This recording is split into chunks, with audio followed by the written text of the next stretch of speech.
Salut, nouvelle vidéo. Aujourd'hui on va parler randonnée. Et plus précisément, je vais vous présenter les vêtements que j'ai portés pour une randonnée qui a donné lieu à un bivouac le 29 juillet 2026. En termes de contexte, c'était une randonnée en montagne, altitude du bivouac 2350 mètres environ. En termes de dénivelé, on était largement au-delà de 1000 mètres. Et donc c'était une randonnée sur 2 jours. On y va, c'est parti. Alors, en période de canicule, le vêtement de base, ça va être le t-shirt, un t-shirt manche courte, synthétique, respirant, qui sèche vite, qui évacue la transpiration facilement. Donc là, c'est un modèle de chez Decathlon, un modèle Decathlon Cléchua. On voit bien ici la fibre synthétique. Le t-shirt a facilement, on est en 2026, j'ai dû l'acquérir en 2000, donc il a vraiment 26 ans d'âge. Il n'a presque pas bougé. Donc quand vous achetez votre t-shirt, veillez à choisir un modèle qui vous convient, que ce soit en coloris, que ce soit en gamme, en niveau d'expertise, si j'ose dire. Est-ce que vous voulez un vêtement élastique ou un vêtement basique premier prix? Parce que vous allez le garder longtemps, même si vous l'utilisez comme moi fréquemment. En termes de coloris, je me suis orienté sur un t-shirt gris clair, tout simplement pour que ce soit assorti à l'ensemble de ma tenue. Une couleur claire vous permet par rapport au soleil de ne pas stocker la chaleur, contrairement à des vêtements plus foncés comme ce pantalon noir, on y reviendra après. Donc c'est l'avantage en période estivale où la chaleur est très forte. D'autre part, un coloris gris clair vous permet de vous confondre beaucoup mieux dans la nature. Si vous voulez faire de l'observation animale, portez des coloris qui se retrouvent facilement dans la nature. Par exemple le gris pour les pierres, le vert pour les feuilles des arbres ou la végétation, le marron pour les troncs et les branches d'arbres. Le noir, au contraire, même si on aurait l'impression que c'est un vêtement qui est plutôt un coloris qui est plutôt tactique et adapté pour se fondre dans le décor, en fait, dans la nature, pas du tout. Lorsque vous regardez autour de vous, vous verrez très peu d'éléments noirs, beaucoup plus de vert, de marron ou de gris. Le noir se prête mieux dans un contexte urbain. Et donc, ce qui fait que si vous vous déplacez dans la nature avec des vêtements noirs, vous allez être vu facilement, que ce soit par les humains ou les animaux. Alors donc le t-shirt manche courte, élément incontournable, c'est la première couche, parfait. Deuxième chose que je portais à la journée, c'est ce pantalon short, là encore de chez Decathlon. Alors c'est un pantalon convertible en short, je vous fais une vue de haut, de large. Donc l'intérêt de ce pantalon, c'est qu'il peut se convertir en short. Donc à ce niveau-là, vous avez une fermeture éclair tout le long de la jambe, ce qui vous permet d'avoir un short en journée et le soir de mettre le bas de pantalon pour vous couvrir les jambes quand il fait un peu froid au moment du bivouac, et même pour dormir dans le sac de couchage quand celui-ci est un peu léger en termes de température. D'autre part, ce modèle-ci a comme avantage d'avoir une fermeture éclair tout le long de la jambe, ce qui fait que vous pouvez enlever le pantalon, la partie basse du pantalon short, sans avoir à enlever les chaussures de randonnée. Et c'est quand même très pratique pour justement adapter sa température, son confort thermique en cours de randonnée. Vous pouvez démarrer votre randonnée à 7h30 du matin, avoir un peu froid, être en pantalon, et finalement trouver qu'à 8h30 avec la montée, vous avez chaud, vous enlevez le bas du pantalon sans avoir enlevé les chaussures, à dénouer les lacets, c'est quand même très confortable. La particularité de ce pantalon, c'est que le tissu est entièrement élastique, entièrement, c'est-à-dire y compris aux genoux, aux fesses, le long des jambes, le long des cuisses, le long des tibias. Donc c'est un énorme avantage quand vous montez les genoux pour franchir un obstacle, pour grimper sur une pierre, un tronc d'arbre, eh bien vous n'avez aucune sensation d'être retenu par le textile, contrairement à des pantalons classiques. J'ai essayé des pantalons qui avaient des insertions, on va dire tactiques, élastiques au niveau du genou et au niveau des fesses. Alors on a bien cette sensation d'être accompagné dans le mouvement, mais néanmoins quand on monte le genou au maximum de ses capacités physiologiques, de sa souplesse, on sent une rétention au niveau du tissu, ce qui n'est pas le cas avec un pantalon de ce style 100% élastique qui m'a coûté de mémoire 44,90 €, enfin environ 40-45 € neuf chez Decathlon. L'inconvénient de ce textile très élastique, c'est qu'il est fragile. Il faut faire attention quand vous allez vous asseoir sur des pierres qui sont par nature abrasives, vous risquez de le déchirer, de le percer. C'est pour ça que Decathlon propose aussi des modèles renforcés au niveau des fesses, afin que votre pantalon dure dans la durée et ne se déchire pas lorsque vous vous asseyez en pleine nature sans avoir au-dessous de vous un tapis ou un seatpad, un morceau de tapis. Point important dans ce pantalon, c'est qu'il contient plusieurs poches et toutes sont sécurisées par une fermeture éclair. Vous avez une poche le long de la cuisse, vous avez des poches au niveau des fesses, et vous avez des poches latérales sur les côtés.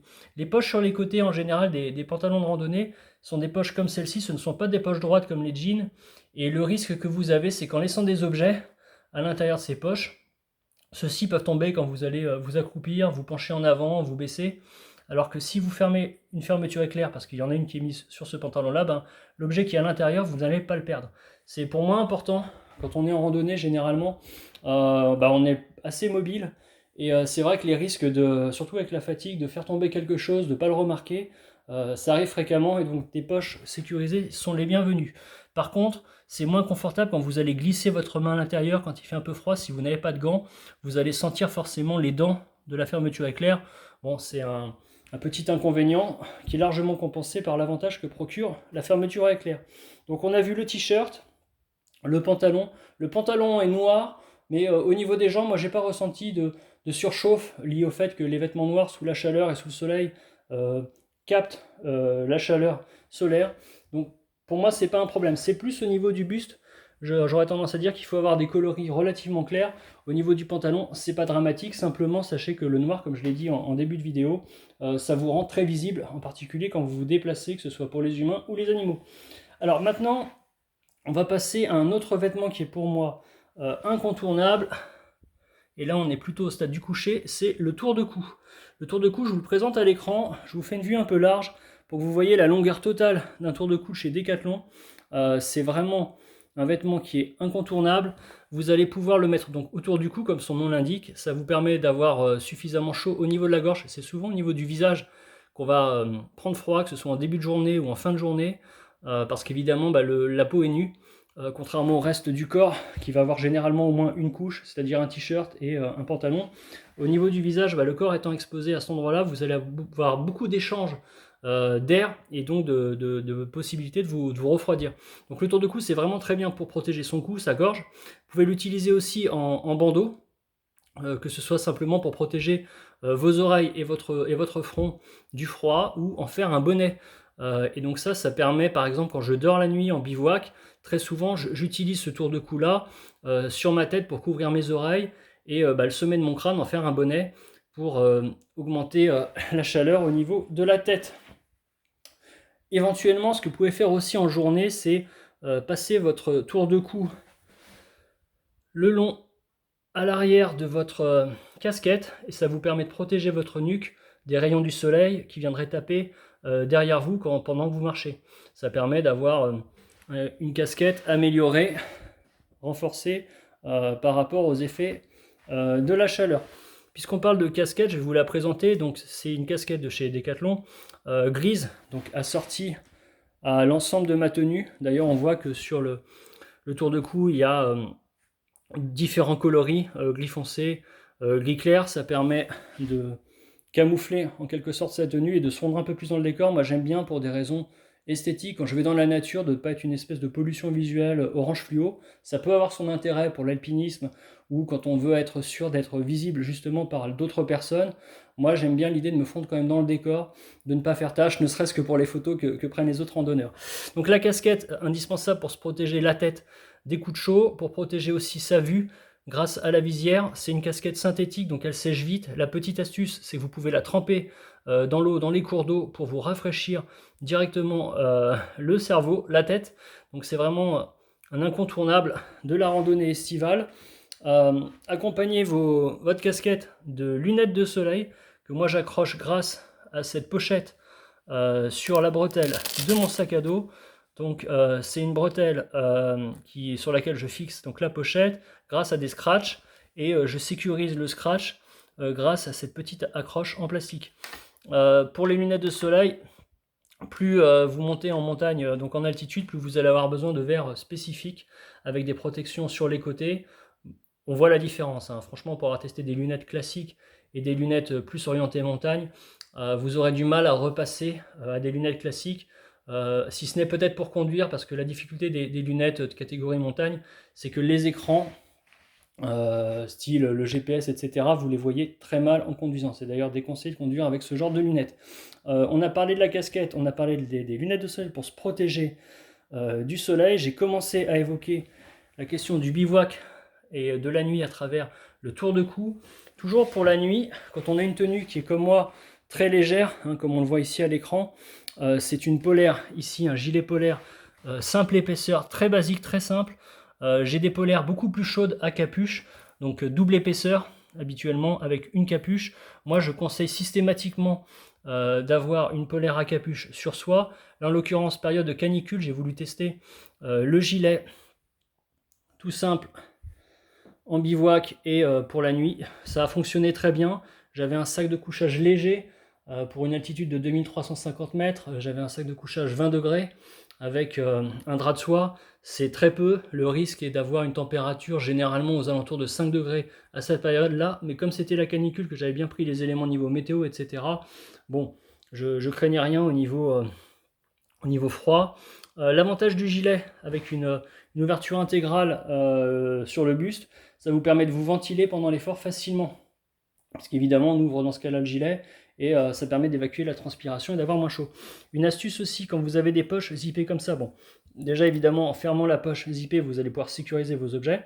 Et en laissant la poche ouverte, ça vous fait une petite ventilation mécanique supplémentaire qui permet de réguler la transpiration un petit peu plus que si la poche était fermée. Généralement, ces gilets sont assortis de poches latérales qui sont là en l'espèce avec une fermeture éclair. C'est très bien, c'est pas indispensable parce que quand vous avez froid, si vous n'avez pas de gants et que vous mettez vos mains dans les poches, eh bien les dents de la fermeture éclair, ça peut être quelque chose de désagréable. Je l'ai évoqué tout à l'heure pour le pantalon. C'est un peu le même concept avec le gilet. Mais si vous avez des poches sécurisées, ça vous permet quand même de protéger votre petit matériel contre la perte. Donc ça, c'est quelque chose que je portais en début de randonnée lorsque je pars très tôt. Généralement, je suis en voiture à 6h du matin, donc à ce moment-là, il fait encore un peu frais. Je peux avoir la polaire sur moi et surtout, je l'ai au bivouac quand on est en altitude avec le vent. Souvent, je suis au niveau de col et donc il peut faire froid. Évidemment, pour dormir, je garde ma polaire pour dormir. Pour me sécuriser, dans mon sac, alors c'est pas un vêtement, mais je le mets quand même à l'écran, c'est une chaufferette de chez Decathlon, Wedze. Pourquoi la chaufferette? Ça me permet de mettre cet objet dans ma poche et d'avoir quelques degrés de chaleur pendant, on le voit, jusqu'à 6 heures. C'est vraiment très efficace, la chaufferette, pour compléter une tenue qui serait insuffisante au niveau thermique. Si vous avez une polaire un peu légère, pas assez épaisse, pas assez chaude, et que finalement il fait plus froid que prévu, que la météo s'est entre guillemets trompée, que vous n'avez pas trop assuré au niveau équipement, ayez des chaufferettes, au moins deux. Vous pouvez les mettre soit contre votre ventre, soit entre les cuisses, soit dans les mains, et même alterner, ça vous permet de vous réchauffer, en tout cas de ne pas crever de froid pour la nuit. Là on voit que c'est une date d'expiration 2024 mai. Donc mai 2024, moi je suis donc au moment où je tourne cette vidéo en juillet-août 2026, eh bien, la chaufferette est encore fonctionnelle. Donc faites quand même attention aux dates d'expiration, de péremption, mais pour le coup, 2 ans après, je peux en témoigner, ça marche très très bien et j'ai pas constaté de baisse par rapport aux autres années où j'utilisais ces mêmes chaufferettes. Très rapidement, les sous-vêtements, c'est pas le plus glorieux ou le plus classe. Vous avez le choix évidemment entre slip caleçon. Là, c'est un slip synthétique de chez Decathlon. C'est difficile de trouver des slips synthétiques désormais. C'est plutôt des caleçons qu'on trouve en magasin. L'avantage du slip, c'est que vous ventilez beaucoup plus puisque vous avez moins le corps couvert en période de chaleur, donc c'est pas inintéressant. C'est pas le plus important en termes de sous-vêtements. Le plus important pour moi en termes de sous-vêtements, c'est les chaussettes. Les chaussettes en randonnée, c'est vraiment incontournable. Prenez de la qualité. Autant sur un t-shirt, j'ai un t-shirt synthétique de premier prix, ça ne pose aucun problème depuis des années. Autant sur les chaussettes, si vous avez des ampoules pour des grandes randonnées, même que ce soit une randonnée à la journée ou sur 2 jours avec bivouac, les chaussettes, c'est là où il ne faut pas faire d'économie. Généralement, elles vont s'user à l'arrière, donc au-dessus du talon ici, et c'est là que vous allez commencer à avoir des indicateurs comme quoi il faut les remplacer par d'autres chaussettes pour ne pas avoir d'ampoule, notamment à cet endroit-là. Donc, si je fais un dernier résumé aussi sur le sujet, tous ces vêtements-là que vous voyez ici, que ce soit les casquettes, le tour de cou, la polaire, etc., ce sont des matériaux synthétiques. tout est respirant, ça sèche facilement.